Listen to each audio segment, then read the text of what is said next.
Hello friends, इस video में हम लो हीट सीमेंट के बारे में पढ़ेंगे। तो आइए चलिए पढ़ते हैं। देखिए, लो हीट पोर्टलैंड सीमेंट, ठीक है। ये जो लो हीट सीमेंट है ये पोर्टलैंड की एक कैटेगरी है। तो हम लोग जो पढ़ते आ रहे हैं ये सब पोर्टलैंड की कैटेगरी है। अगर पोर्टलैंड की कैटेगरी होगी तो मैं यहाँ पे लिख दूंगा, ठीक है। तो इस कैटेगरी के अंतर्गत जितनी भी सारी सीमेंटें बनेंगी वो सेम प्रोसेस से बनेंगी, बस उसमें जो इंग्रेडिएंट का कंपोनेंट होगा वो थोड़ा सा ऊपर नीचे होगा, उसके अनुसार जो है वो सीमेंट बनेगी, ठीक है।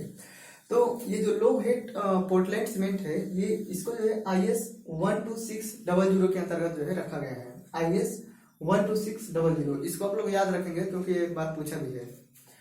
देखिए, इसमें जो है लो हीट सीमेंट में C3A की मात्रा को जो है कम कर देते हैं और C2S और C4AF की मात्रा को बढ़ा देते हैं। तो देखिए, जो C3O होता है ये एक बोगी कंपाउंड है, ठीक है ना। क्या बोलते हैं इसको, उसको नाम नहीं याद आ रहा, मतलब कि ये अनडिजायरेबल कंपाउंड है C3A, ठीक है। यही नाम नहीं याद आ रहा था। तो C3 जो होता है ये बहुत ज्यादा मात्रा में क्या करता है, हीट जनरेट करता है, ठीक है ना। और हीट कितना जनरेट करता है, 865 जूल प्रति ग्राम। और C3S जो होता है वो 500 जूल प्रति ग्राम। और C2S जो है 420 और C4AF जो है ये 260 जूल प्रति ग्राम, ठीक है। इसको समझ लेंगे। तो इतनी मात्रा में जो है हीट जनरेट होती है। तो लो हीट पोर्टलैंड सीमेंट बनाने के लिए हमने क्या किया कि हमने इस वाले को और इस वाले को जो है कम कर दिया है। तो देखिए, यही C3A जो है यही सबसे ज्यादा ऊष्मा जनरेट कर रहा है। और ये, ठीक है ना, C3S इसका जो है देख लेंगे कि जूल प्रति ग्राम ही है कि नहीं। पीछे मैंने बताया है इसको जूल प्रति ग्राम ही है। तो इतना ज्यादा जो है ऊष्मा जनरेट करते हैं। तो इसीलिए लो हीट सीमेंट बनाने के लिए, यानी कि हीट कम उत्पन्न हो, तो हमने इसी को क्या किया, कम कर दिया। तो इसमें C3A की मात्रा जो है कम कर देते हैं। अब कम कैसे करते हैं, देखिए, हम लोग सीमेंट बनाने के लिए हमने यूज किया, क्या यूज करते हैं, कैल्शियम, सिलिका और एल्यूमिना, ठीक है। तो ये तीन चीजें यूज करते हैं और फिर से आयरन ऑक्साइड भी यूज करते हैं, आयरन ऑक्साइड, ठीक है। तो ये हम और भी इंग्रेडिएंट यूज करते हैं, लेकिन मुख्य रूप से मैं तीन ही बता रहा हूँ, ठीक है ना। तो इसकी मात्रा हम कैसे करेंगे, देखिए, ये कैल्शियम ऑक्साइड है तो ये एल्यूमिना से क्रिया करके क्या बनाएगा, C3A बनाएगा, ठीक है ना, C3A बनाएगा। तो हमको इसकी मात्रा कम करने के लिए क्या करना होगा कि जो आयरन ऑक्साइड है Fe2O3 इसकी मात्रा को क्या करेंगे कि थोड़ी ज्यादा मात्रा में बढ़ा देंगे। तो ज्यादा मात्रा में बढ़ाने से क्या होगा कि जो कैल्शियम, एल्यूमिना और इसका रिएक्शन जो है, जब आयरन ऑक्साइड जो है ज्यादा मात्रा में है तो ये तीनों रिएक्शन करके बहुत ज्यादा मात्रा में C4AF बना लेंगे। और जब C4AF बनेगा तो इसका जो हीट ऑफ हाइड्रेशन कितना है, 260 जूल प्रति ग्राम। तो हीट क्या होगी, ऑटोमेटिक कम हो जाएगी, ठीक है। तो एक तो आयरन ऑक्साइड की मात्रा को बढ़ाने से इसकी मात्रा क्या हो गई, बढ़ गई, और इसकी मात्रा क्या हो गई, कम हो गई।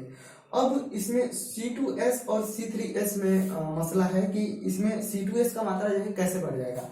कैल्शियम तो रिएक्शन करके, सिलिका से रिएक्शन करके और क्या बनाएगा, ये दोनों ही बनाएगा, ठीक है ना। ये रिएक्शन करके C3S और C2S दोनों कंपाउंड ही बनाएंगे। तो इसके लिए मैंने एक वीडियो अपलोड किया है, पीछे आप देखेंगे, वो लाइम सैचुरेशन फैक्टर नाम से होगा, ठीक है। तो उसको आप अगर इसको समझना चाहते हैं तो वहां पे मैंने अच्छे तरीके से बताया है कि इसकी मात्रा जो है कैसे कम हो जाएगी। तो जब आप उसको देखेंगे तो आपको समझ में आ जाएगा। नहीं तो ये कोई एग्जाम में पूछेगा नहीं कि कैसे कम होगा, कैसे ज्यादा होगा, बस आपसे ये पूछेगा कि लो हीट सीमेंट में C3A की मात्रा जो है कम कर देते हैं, ठीक है। अब मैं यहाँ पे आ रहा हूँ और इसमें C2S और C4AF की मात्रा जो है बढ़ा देते हैं।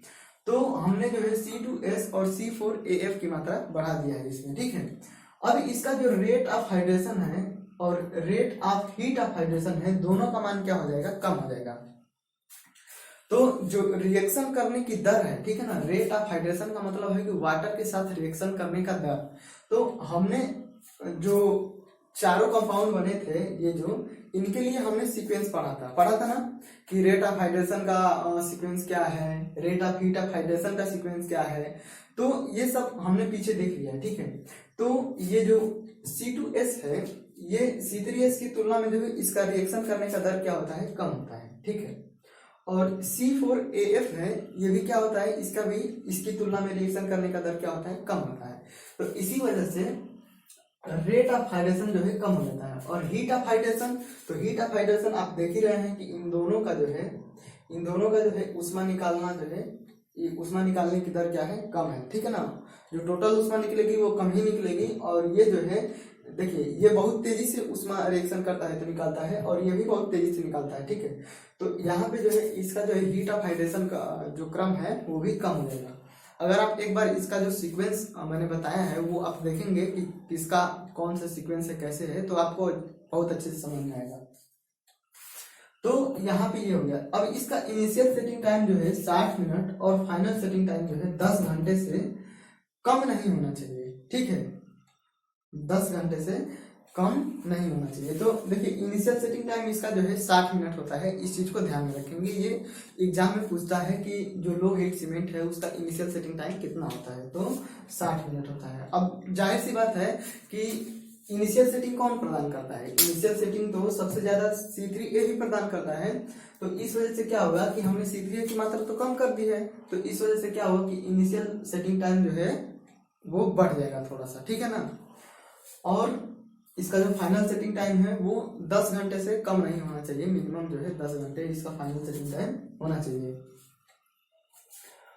अब देखिए IS 4031 के अनुसार जो है, IS 4031 के अनुसार 7 दिन बाद जो है हीट ऑफ हाइड्रेशन का मान जो है 65 कैलोरी प्रति ग्राम होगा, और 28 दिन बाद जो है इसका जो हीट ऑफ हाइड्रेशन का मान होगा वो 75 कैलोरी प्रति ग्राम होगा। ये सब याद करने वाली चीजें हैं, जहां तक समझाने में बन रहा है मैं बता रहा हूँ, तो इसको ध्यान में रखेंगे। ये हीट ऑफ हाइड्रेशन जो है IS 4031 के अनुसार लो हीट सीमेंट के लिए।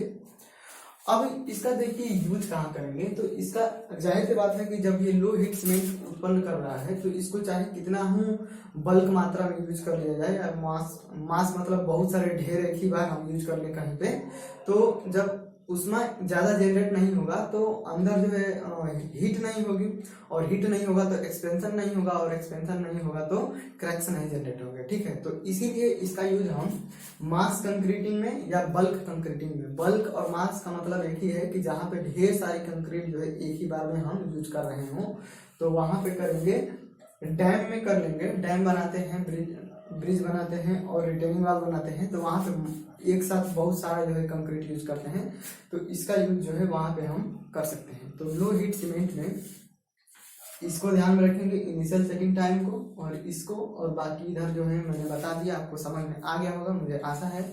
अगर आपको वीडियो अच्छा लगा तो आप नीचे कमेंट करके बताइएगा। इस वीडियो में बस इतना ही।